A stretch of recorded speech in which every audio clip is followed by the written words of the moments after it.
listeners, welcome back to The Abyss. I'm Brittany. And I'm Hallie. And thanks for joining us again. Don't forget to subscribe on whatever platform you listen on. Follow us on Instagram and Twitter, like our Facebook page. And we also have a Facebook group where we're going to be doing discussions a little bit deeper on the cases that we talk about. So go join that if you're interested. Today we're going to be covering a case where a man gets charged for slaughtering a family of 4. And once you get deeper into the case, things start to become a little unclear as to if he really did slaughter this family or not. So let's jump into The Abyss.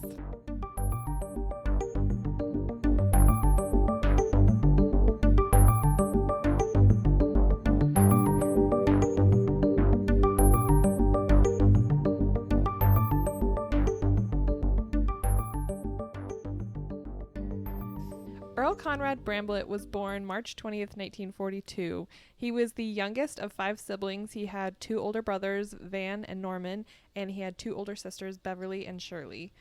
His parents were both alcoholics, and his family moved around a lot. He was constantly moving schools, but he kind of thrived in that. Sometimes he was a good athlete. He made friends really easily. He was a nice, friendly guy, and people liked him. Yeah. He attended college in California, but he ended up dropping out, moving back to Vinton, Virginia to be closer to his family. Some people recalled him having a 3-legged dog named Lucky, and he would religiously walk her around the neighborhood all the time, and they would stop by Nikki's Speedy Mart every day and purchase Lucky a beef jerky and himself a pack of beer.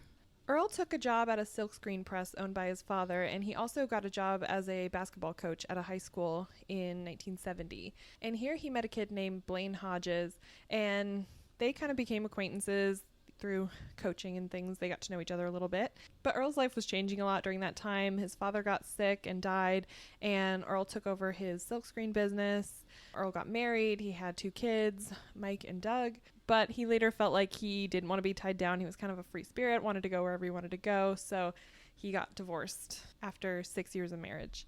And after all these changes in Earl's life, he actually became reconnected with Blaine Hodges, and they got closer. Earl was kind of there as Blaine's life sort of took shape, and he got married. He had 2 children, and he and Earl stayed pretty close. Blaine married a woman named Teresa, and they ended up having 2 daughters named Winter and Anna.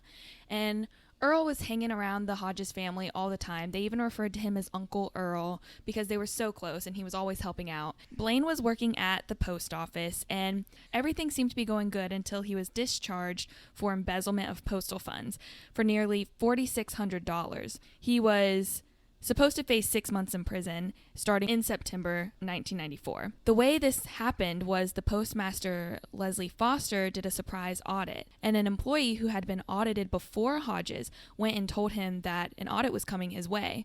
And Hodges decided to leave work early, said he wasn't feeling very well, and Foster had sealed where Hodges' money was kept so he couldn't be tampering with it. He couldn't put back money he had taken out. Hodges had tried to go in 30 minutes early the next day to put the money back, and Foster counted in his stock that he was missing $4,664.52. Blaine became really agitated and nervous during the count, and Blaine asked Foster if he could just pay back the amount and it would just go away, and she said no, that wasn't going to happen and that he would be fired. We don't actually know what Blaine used that money for. It wasn't used for regular bills. They couldn't track it to anything like that. And he wouldn't say exactly what the money was going towards. So it was kind of a little bit suspicious circumstances. But we know that he had taken money previously and always given it back before the audits came. So this time he was just unlucky with the timing of the audit. But during this time, Earl stepped up. He helped with bills. He provided food, he paid for dance lessons for the girls, and he was just a really close family friend to them. On August 26, 1994, Blaine and Teresa went to a conference in Charlottesville, and they left Winter and Anna with a relative. The next day, Blaine came to pick up the kids, and a friend said that they spoke to Blaine on the phone about 5 p.m. that night. On August 28th, which was a Sunday, Earl Bramblett took Teresa and the girls to a national forest, and they had a picnic. They made food. They talked to a park ranger there.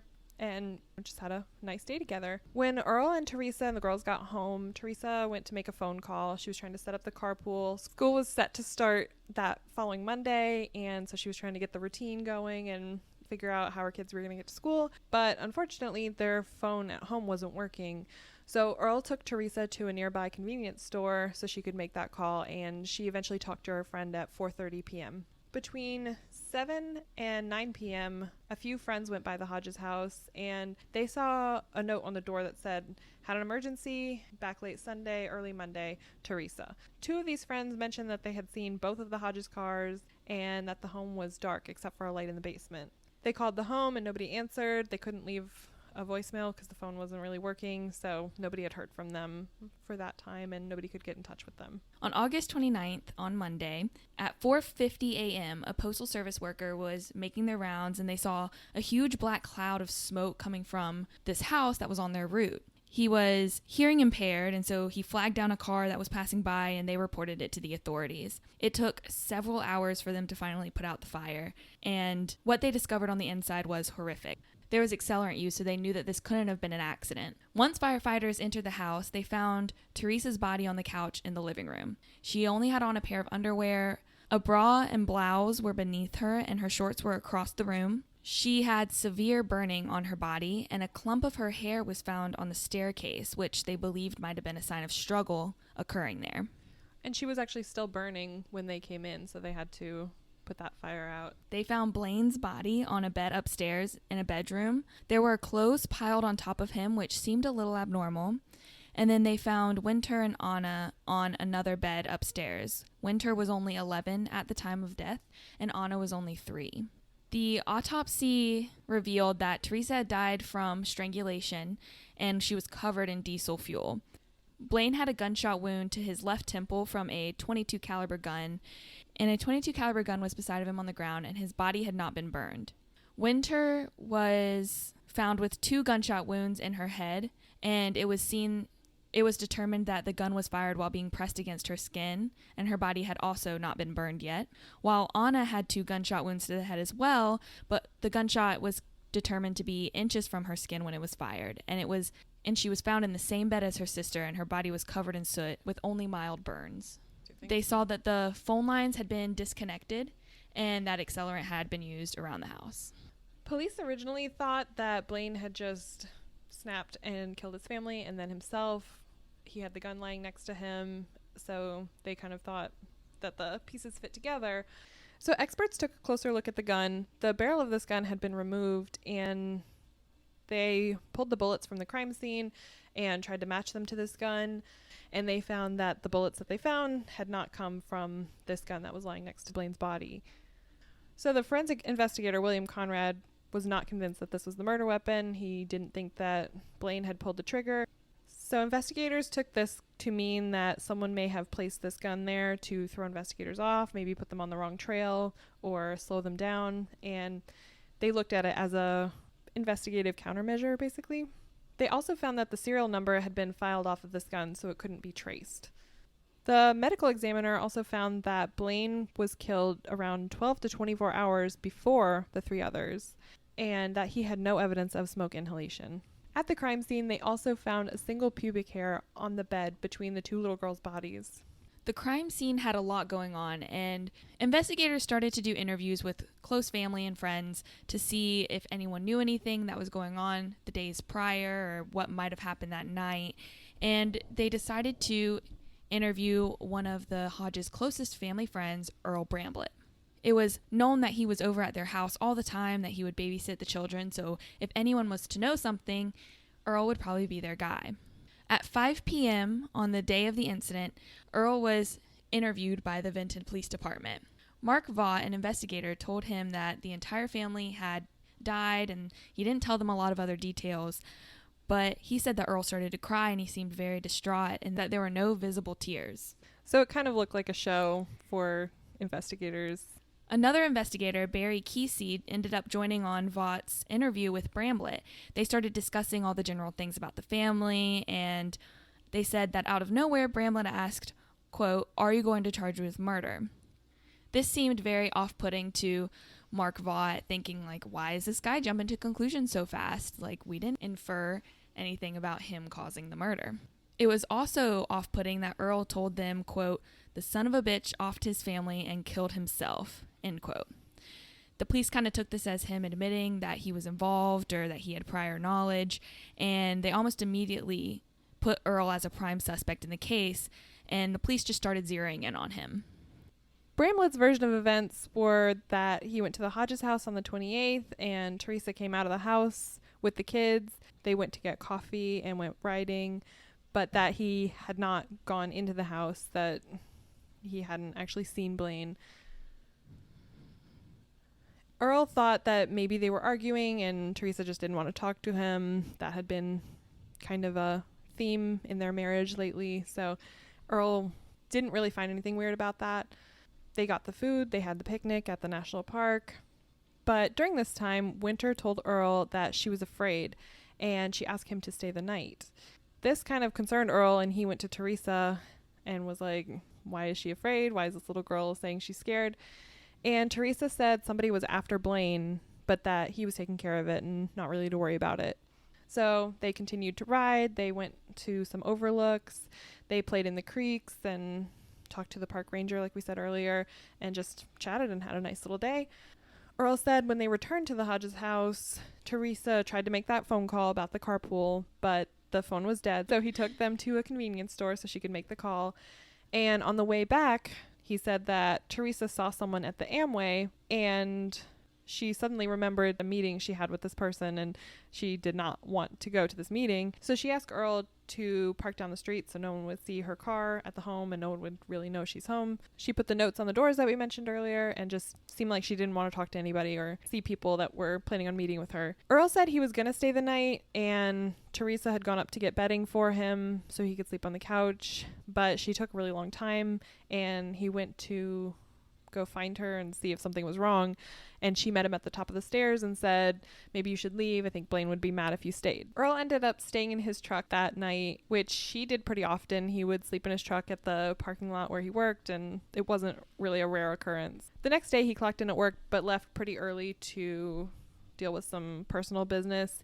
He had his son's car towed from his ex's place, and then he got equipment for the workday from a friend. When he got back to work, he saw messages that police were looking for him. They wanted to talk to him. At that point, he just marked out his time card because he was like, I wasn't here. I didn't really do any work. And then he left. The friend that he had seen earlier had also informed him that the police were looking for him and of the fire at the Hodges house. So he knew at this point that the police were looking to talk to him. The following night, the police set up a roadblock in front of the Hodges house to talk to people that were frequently passing that area to see if they saw anything that was out of the ordinary or unique that might have stood out to them. A woman named Dorothy McGee witnessed a dirty red truck leaving the Hodges house around 4:30 a.m. This was later stated to be Bramblett's clean white truck, and that the reason she mistook it for a red truck was because of the unique red tinted streetlights that made the car seem to be more red. Earl's truck did have kind of a unique feature. It was a white truck, but it had a black tailgate. So that detail came up, and she confirmed that that's what she had seen.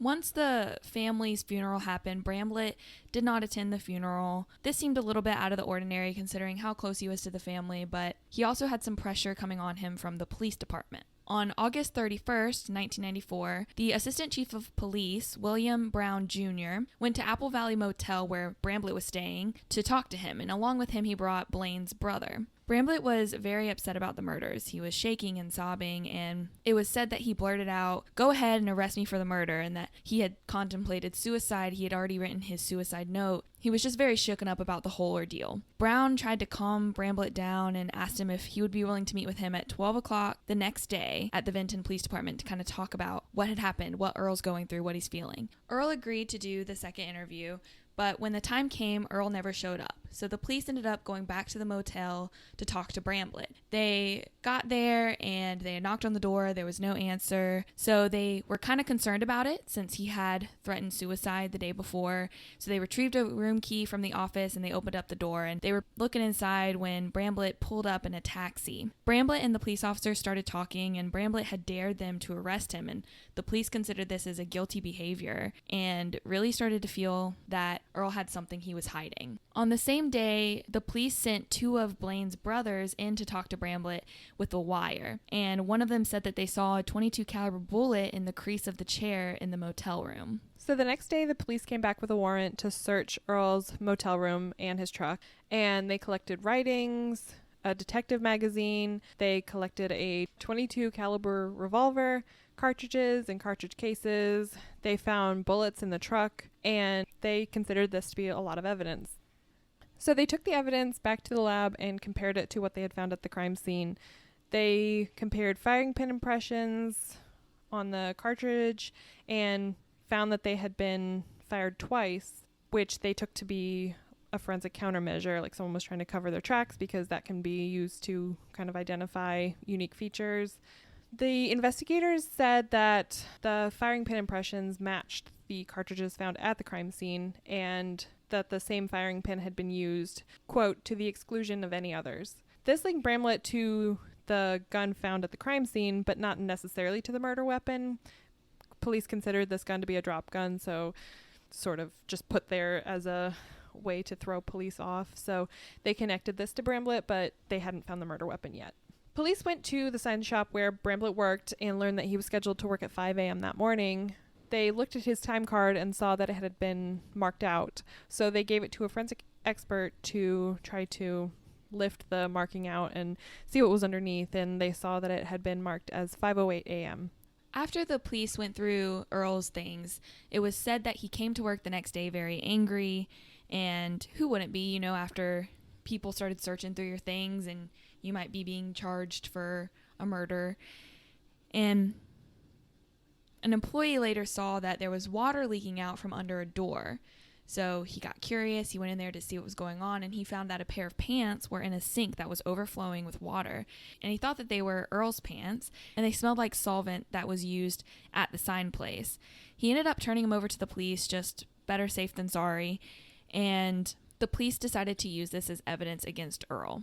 So Earl, becoming very flustered with this whole situation, decided to just leave Virginia, and he moved down to Spartanburg, South Carolina, because the police were harassing him, they were lying about him, and he just thought it was better for him personally to just get out of Dodge. Even though Earl had moved away, police were still investigating him, still looking into his past and seeing what they could find. So back in the 70s, when Earl was working at the print shop, a lot of teens in the area would run errands for him. He would throw money their way if they picked things up for him or did little odd jobs. And so he knew a lot of the local kids in the area. It was said that he sometimes gave them alcohol, things like that. One of these teens was managing time cards and doing little office things like that for Earl Bramblett at the print shop, and she was caught stealing. Earl was pretty mad about it, obviously fired her. This girl wanted to get revenge against Bramblett, so she got her 13-year-old sister to tell the police that Bramblett had molested her. Earl was arrested for this, but when they investigated further, they found that he had an alibi, that this little girl's story didn't add up, and that he hadn't actually done this. Obviously, this was hard for Bramblett. It was pretty humiliating, and he says that it was also really embarrassing for the police. When they actually ended up in court, the judge said that this case had been mishandled, that they didn't have enough evidence, and to not bring cases like this to court if they're not going to investigate them thoroughly. So Earl believes at this time police started disliking him. They kind of blamed him for this embarrassment, and he thinks that maybe this started a little bit of a vendetta against him. In 1977, 2 of the girls that worked for Bramblett went missing. These girls were Tammy Akers, who was 14, and Angela Rader, who was also 14. These girls were never found, but had kind of rocky pasts, so they weren't necessarily investigated as foul play. One of them had been arrested for shoplifting, for assault, car theft. When she went to court for these charges, the judge said that if he ever saw her in that courtroom again, that he would send her away. So it was kind of assumed at the time that these 2 girls ran away and that they were missing of their own volition. Allegedly, though, Bramblett had once said that he had, quote, wished he had not hurt Tammy. This was just said in passing. It wasn't an official statement or anything, so it wasn't something they could use in the case, really, but it created suspicion around Bramblett. He had been investigated. His house and his lake house were searched. His concrete driveway was torn up, but they never found anything. And Later, allegedly, one of the girls was seen at a grocery store and the other one allegedly called her mother. So whether they were dead or not was kind of shaky. It wasn't a clear-cut case. And Bramblett was never charged with their disappearances or deaths. On September 9th in 1994, the police ended up getting access to Bramblett's storage unit at a place called Winter's Mini Storage in Vinton, which is kind of ironic that the storage unit's name is Winter and Yeah, a little creepy. the girl's name is Winter. But they found some audio tapes in there, and it was kind of surprising to them. They decided to do a little digging, and they ended up listening to these really strange audio tapes. At the same time, Earl's housemate in South Carolina, James Owen, testified about Bramblett saying something to him along the lines of doing something bad in Virginia. Owens recalled that Bramblett said he couldn't talk about what had happened, but two men in suits were following him and they were going to, quote, kill me and you too. Owen said that Bramblett used to prop the door of their home closed with a big stick, and he would even sleep with a machete at his side. So some extreme paranoia going on. And eventually, about 2 years later, on June 30th, 1996, Bramblett was indicted for capital murder of the Hodges family. A month later, on July 30th, they went into Bramblett's print shop and arrested him on a fugitive warrant in Spartanburg, South Carolina. This is when Bramblett stated, quote, I figured, and I've told some of my relatives this, I will be arrested as soon as the police find enough people to lie for them, end quote. So it seems like Bramblett knew this was coming. Whether this is him saying that he is guilty of doing all of this, or whether it's him saying that this is the vendetta for the police that is just catching up with him and now they're blaming him, is kind of unclear. The Vinton Police Chief, Rick Fouts, commented on this Earl Bramblett case and said that they never suspected him of murder, but that if Bramblett feels that they have, then he's giving him the opportunity to kind of set things straight, and that their main goal was to just figure out who did this. But later on, Rick Fouts and Lieutenant Bill Brown were both forced to resign after 27 years on the police force for irregularities in handling drug and gun evidence. The irregularities didn't rise to a criminal level, it was just that the evidence handling system was very poor. Police had collected a lot of evidence against Bramblett. In the dumpster behind Earl's workplace, they found clothing and they also found a drawing with stick figures. And on these stick figures, there were arrows depicting bullet holes and strangulation. That was pretty alarming. And they actually matched notes on the edges of this pages to Earl's handwriting. They also matched the pubic hair found in the girl's room to Bramblett's DNA. As we talked about earlier, the vehicle had been seen by a witness, had been matched to Earl's truck.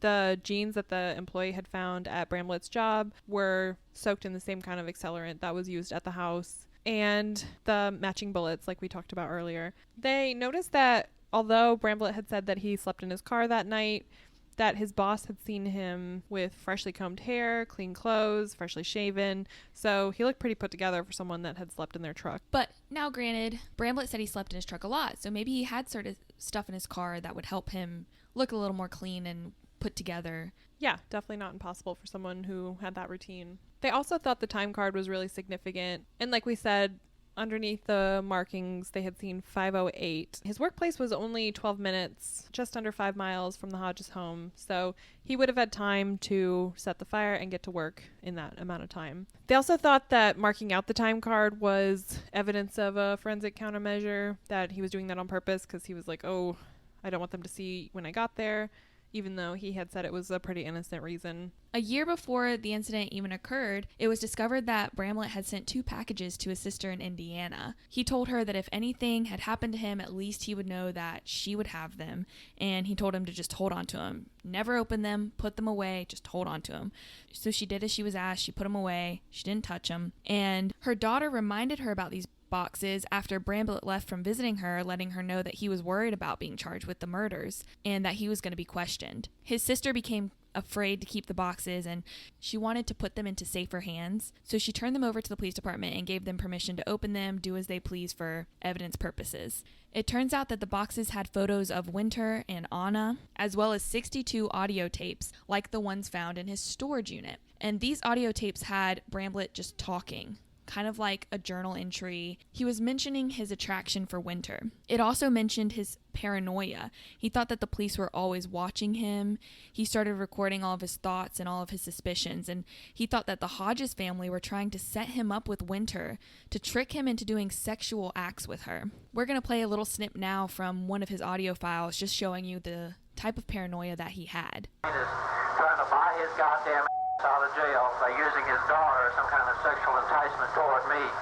He would even go to the extent of leaving a recorder inside of the Hodges house so that way he could hear them talking about him or plotting against him, because he believed that this whole family was out to get him. So after Earl was indicted and things were progressing to go to trial, Bramblett tried to request a change of venue. He said that it wasn't going to be a fair trial because people in the area already had ideas about him, had already heard things about him, and had already pretty much made up their minds. 68 jurors were questioned, and 7 of them were removed for biased thoughts, but the rest were deemed to be okay, so his request was denied. The remaining jurors either said they hadn't seen any media posts on Bramblett, or that they could be unbiased regardless of what they had seen. In November of 1996, Dr. Evan Nelson, a clinical psychologist, worked with Bramblett to assess his mental state. He interviewed Bramblett and said that he didn't think Earl was competent to stand trial, that he didn't really understand what was going on, and he couldn't really assist his attorney appropriately in his case. But he also suggested somebody else take another look to get a second opinion. So in January of 1997, Dr. Joseph Leeser and Dr. Lee Hagen, both clinical psychologists, performed evaluations. In May of 1997, the 3 psychologists consulted, and they all testified that Bramblett was competent enough to stand trial, that he understood the court proceedings, and he could assist his attorney. Leeser and Hagen both mentioned that Bramblett was super paranoid about evidence, that he thought the police had been following him for years and had this vendetta against him, and that he thought that the Hodges family was involved with this and that they were working undercover to ruin him, basically. But they also said that he was intelligent, that he worked hard with his attorneys, and that overall he was just competent to stand trial, and so it proceeded. Later, a convicted felon named Tracy Turner testified and said that him and Bramblett had talked about their addictions together, that Turner was addicted to drugs and Bramblett was addicted to young girls, and that Bramblett also addressed the series of events that happened the night he murdered the Hodges family. Later, Tracy Turner recants his statement about this conversation with Bramblett, but we're going to talk about that a little bit later. Teresa's father also stated that he had warned her about Earl and saying that she needed to take his keys away from the home, only days before the whole incident happened with the Hodges family murders. David Fulcher, Teresa's father, said, quote, "The last word I told her was to make sure she got the keys from Earl and make sure she got him out of the house, and that I'd have somebody over there on Monday to change the door locks." Which kind of makes you think that other people were seeing something weird, obviously, or maybe Teresa was just concerned and had talked to her father, but something was going on there for him to make that statement. All of the evidence that they had collected against Bramblett was presented to the jury, and they only deliberated for an hour before coming back saying that he was guilty on December 16th, 1997. He was sentenced, quote, "for each of the 3 first-degree murder convictions, life imprisonment, and a $100,000 fine. For the arson conviction, life imprisonment, and a $100,000 fine. The court suspended this fine, though. And for the 3 firearm convictions, imprisonment for 13 years. He put in a clemency petition to the governor, Mark Warner, and it was also rejected. On April 9th, 2003, Earl Bramblett died by electrocution at age 61. He had chosen the electric chair over lethal injections, and his last words were, quote, "I didn't murder the Hodges family. I've never murdered anybody. I'm going to death with a clear conscience. I'm going to death having had a great life because of my 2 great sons, Mike and Doug," end quote. And he was later cremated. So even though Earl Bramblett was dead, the case didn't end there. We talked a little bit about how Tracy Turner had recanted his statement. He actually gave a very detailed affidavit of how all of this went down and why he lied. It all began when Tracy Turner went to court and he reached into his pocket and found a box of cigarettes. Tracy Turner didn't smoke, so he thought maybe they belonged to his mother, who did smoke, who had brought him the jacket, but they weren't the kind that she smoked. So he was kind of confused as to how they had gotten there, and he immediately handed them over to authorities. Even though he did this, he was charged with possessing contraband, and he lost his trustee status, and he was moved to another area of the prison, and that's where he met Earl Bramblett. He said that Earl mentioned the police finding shells and that he was nervous that the police were going to accuse him of the Hodges murders. After this, Tracy Turner contacted Barry Kesey of the Vinton Police about what Bramblett had said. Turner was trying to get his trustee status back. He wanted to get moved into a drug program in another prison in West Virginia. So he figured if he helped police that maybe they would look at him favorably and that he would get these things that he wanted. Kesey came and talked to him, and in total they had about 8 or 9 interviews.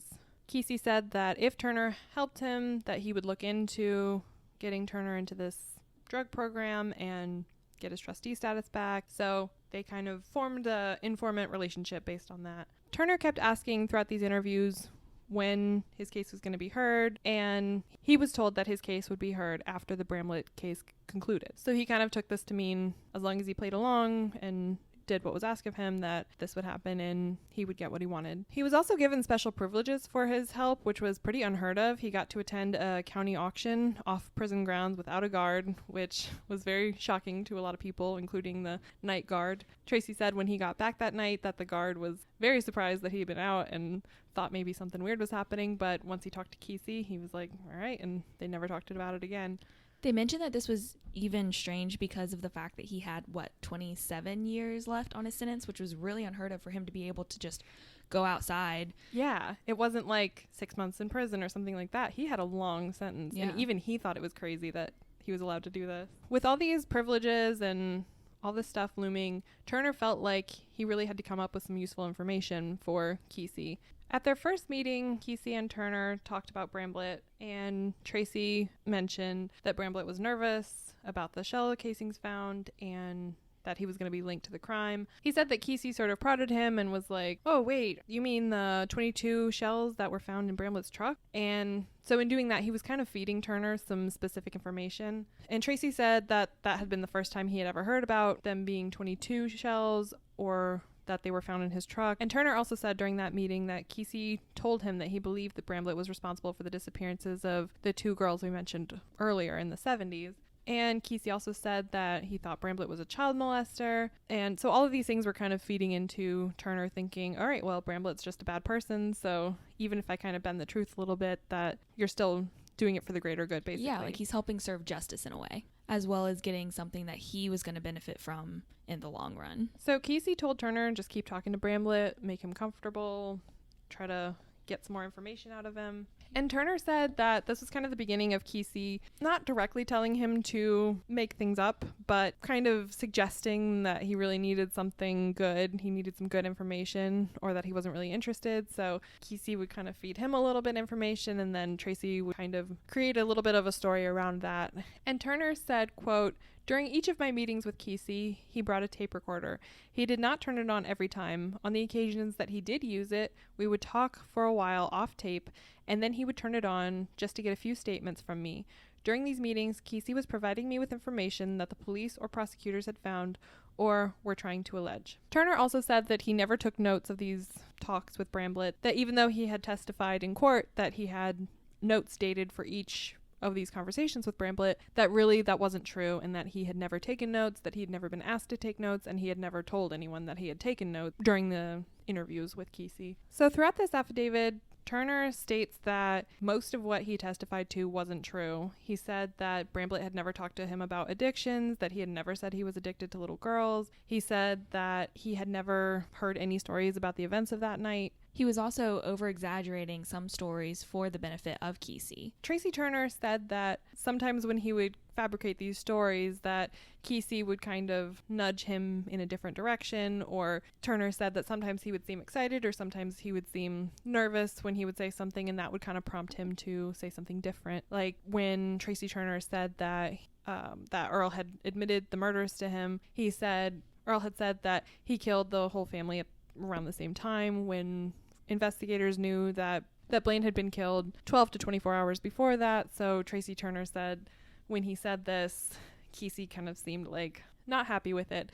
So he sort of took the hint and changed the story a little bit to fit more of what Kesey wanted. So overall, in Tracy Turner's affidavit, he's just recanting pretty much everything he said, that he had lied, and he ended it with, quote, I testified falsely at the trial because I was scared. I didn't want to go back to the penitentiary. I did not want to spend more time incarcerated. I wanted to get on with my life, regaining my trustee status and getting placed in that drug treatment program, which would help me reduce my time. For these reasons, I was trying to do whatever I could to please Kesey and the prosecutors. I am coming forward and telling the truth now because I cannot live with what I've done or what I've helped others do. The person that I was then is not the person that I am now. My testimony might have helped kill someone that did not do anything wrong, and I have to correct this wrong. So he felt very guilty for the whole statement that he gave, the testimonies that he was giving, and the interviews he gave with Kesey. And his testimony was very damning. It was a big part of why he was convicted. Yeah. So with Tracy recanting his statement, things kind of came up about the case and maybe how it was investigated and what evidence was really there, because Tracy was basically saying that the police were feeding him information and that they wanted a specific story out of him. Like, Tracy would tell a story, Kesey would give him some kind of not direct but suggested feedback, and then with whatever had been implied, Tracy would then change a story, and they would keep doing that until it was kind of something that Kesey wanted to use. And this is just one of the many conspiracies that wrap up at the end of the case, if you want to call them conspiracies. Some of them are, proven, like the Tracy statement with him recanting everything. There were a lot of irregularities that happened in the case during the investigation, and one of the conspiracies was about Blaine's body and how maybe it was given an incorrect time of death. Some of the people who believed Earl was innocent, and Earl himself, thought that the slow-burning fire could have maybe distorted his body a little bit in terms of decay or damage, and maybe he wasn't accurately given a time of death. The position of the fire in the house may have made it so Blaine's body was closer to the hotter part of the fire, and therefore decomposition was kind of distorted a little bit. Another really interesting part was that the coroner missed 2 stab wounds on Blaine. We saw this in a few places, and it was supposedly in the autopsy photos as well. People thought that maybe the police knew immediately that it had to be murder because of these stab wounds, and they just didn't say anything. But with the crime scene going on and the fire and there was a gun, they might have easily overlooked this stab wound. Definitely if he was wearing clothes, he had clothes piled on top of him. It was probably hard to tell where blood was coming from and things like that. So Blaine had a lot of controversy based on just his body in general with the stab wounds or the time of death that was provided. Another conspiracy given was that the truck that Dorothy McGee saw may have been wrong. She said that she saw a red truck at first, and it's suggestive that maybe she was pushed to change her statement to match Bramblett's car better. Because initially she said it was a red truck, changed to maybe it was a pink truck, and then it was a white truck. Also, it's claimed that the red tinted streetlights weren't installed at the time, so the truck couldn't have appeared red when it was white, but there's no proof that we've seen to support that. It's just one of those comments that people have made. Also, Earl believes that his tapes were taken out of context or edited in a way to make him seem more guilty as a way of entrapping him in this scheme. And this was supported by Bramblett not being allowed to hear the tapes that were chosen until the court session. And he said that he was just as shocked as the jury at the audio tapes that were played. So he really thought that they were just picking out what they wanted to hear, editing things, putting them together, doing whatever they needed to do to really convict Earl Bramblett of these murders and make him seem as guilty as possible.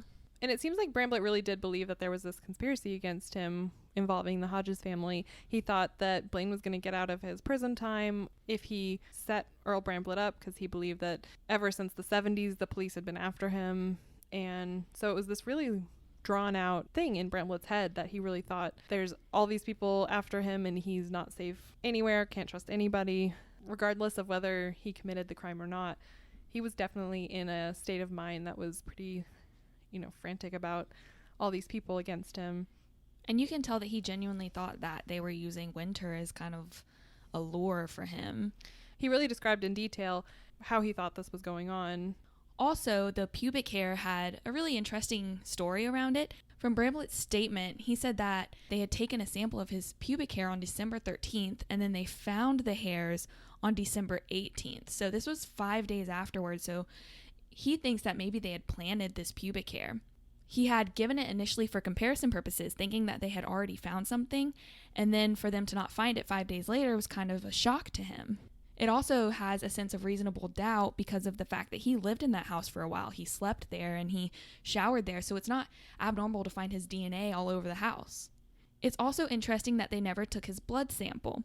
Usually this is one of the first things they do in investigations because blood DNA is so accurate. And they didn't take his blood sample, and maybe it's because they knew it wouldn't match or they didn't want him to have the opportunity to even walk free. He also said that the pictures of Winter and Anna that the police found were taken from the home and were actually taken by Teresa herself. He thought that the kids were being molested and forced to act sexually suggestive to him. And so he went to the house when the family wasn't there. He had a key. He went in to try to find proof that this family was pushing the children on him. And so he found these photos and decided he would take them and maybe use them for proof later or to support his theory that they were plotting against him.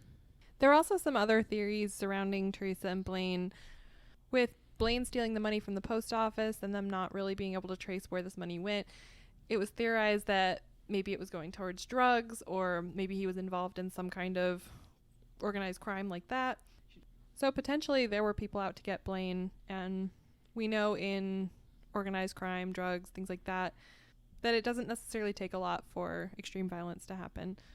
There's also some theory that Teresa was having extramarital affairs and maybe that led to the family being murdered. There's even a theory that maybe Earl and Teresa were having an affair, which may or may not point to him being guilty. This theory is really interesting too because Teresa was the only one that was doused in accelerant, so it seems like she was really targeted to be punished. Yeah, and it seems like she had been stripped down, kind of, that there was a clump of hair across the room, so it seems like her death was a little bit more violent than the rest, so that could mean some type of passion involved. Yeah, someone was targeting her, or that it was a crime of passion. Teresa had been telling Earl that she wasn't really happy in the marriage, that she felt kind of stuck, like she had never lived up to her potential. This was in transcripts from some of the tapes from Earl when he was recording his conversations with them. And this kind of lends itself to the theory that either Teresa was having an affair, trying to sort of create a new life or do something more exciting, different, or it could be evidence that Earl killed Blaine thinking that he could be with Teresa or that she would be happier without him or something like that, and things didn't quite go according to plan. Earl could have thought that he was protecting Teresa or kind of setting her free, but it's just hard to tell. It's hard to say what went down that night. Yeah, it's definitely a suspicious situation where so many things could have gone wrong, so many different things could have happened, and even though Bramblett took the hit and died because of this crime, it could have easily been something gang-related, drug-related. You never know. Yeah, and Earl felt like, and a lot of people who think he's innocent felt like he was zeroed in on too quickly and that they didn't really explore other things, and maybe they pushed some evidence together to convict him, but other people say that there's no question about it, that the evidence is what it is and it shows exactly what happened. So there's kind of two minds on this one, and unfortunately the only people who really know what happened are all dead at this point, so we're just left to kind of theorize about it. And one good quote to kind of end on from Bramblett, he said, quote, "They got their closed case and they got me, but who murdered the Hodges family? Am I the only one who cares?" End quote.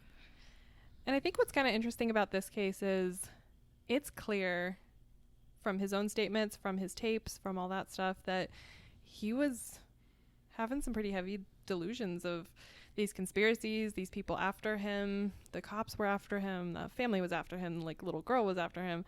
And so it's really hard to tell where his delusion stops and where reality starts, because obviously conspiracy theories have been proven true in the past. People have been convicted on bad evidence, bad investigations, but also, if you just sort of go by Occam's razor, the simplest explanation is usually the right one. So was he just a crazy guy? Maybe he killed them and didn't even register it in his brain. And you think about when his idea that the police were out to get him started in the 70s. Well, that's 20 years before this incident. So maybe this paranoia of his was just building and building for 20 years. Yeah, so you never know how strong that could be, or it definitely could be true, some of what he was saying, but it seems very unlikely. So yeah, you're just left with this case where there's this guy that's obviously kind of questionable, kind of skeezy, but does that mean he's a murderer? We don't know. And we'll never know now because the case has been closed and all members are deceased. Yep. So I think it's very important to end the case talking about the 14-year-old girls who went missing in the 70s. They still haven't been found. One of the girls was Tammy Lynn Akers. She went missing at the age of 14 on February 7th, 1977 from Roanoke, Virginia. She would currently be 57 years old, and she was a Caucasian female, red hair, blue eyes. She was 5'4", 82 pounds. She was distinguished by having a protruding navel. She has scarred earlobes, and she has a black-colored mark on her cheek. She was last seen wearing a green short-sleeve sweater, suede shoes, and a suede jacket. And Angela May Rader was also 14, and she went missing February 7th, 1977 from Roanoke. She would be 57 years old. She's a Caucasian female with brown hair and blue eyes. Her left eye protrudes slightly. She was about 5'2" and 100 pounds. And we have pictures of both the girls and age-progressed photos of them on our website. So make sure you go take a look and see if anything rings a bell. You never know who could put the pieces together and find these two girls. Yeah, and if you look at the pictures and you recognize them, or you are listening to this podcast and you recognize the story, have any tips about them, please contact Roanoke City Police Department. Their number is 540-853-5305, and the number will also be on our website beneath their photos.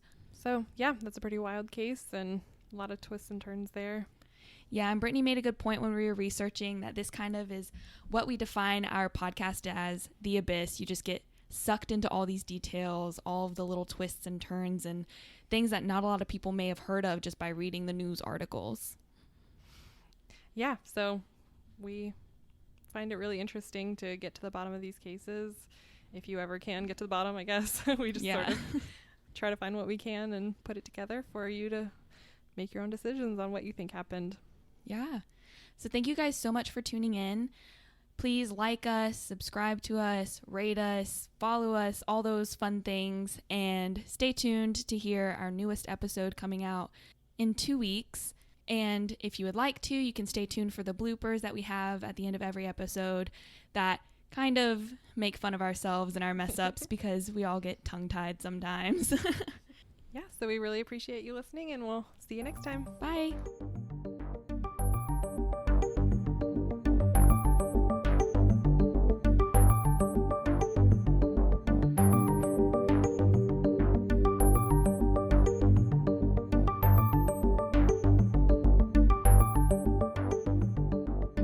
Until he was discharged.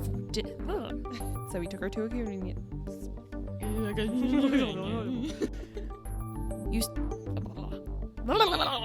Restart. Between. Stuck. Sometimes it flows and sometimes it don't. Bramblett requested. Oh my god, I can't say that word. To get his clemency postponed. I don't know why I couldn't say suspend. To get his clemency suspended. No. To get his and Gunner Mark Warner. Gunner. No, I got this.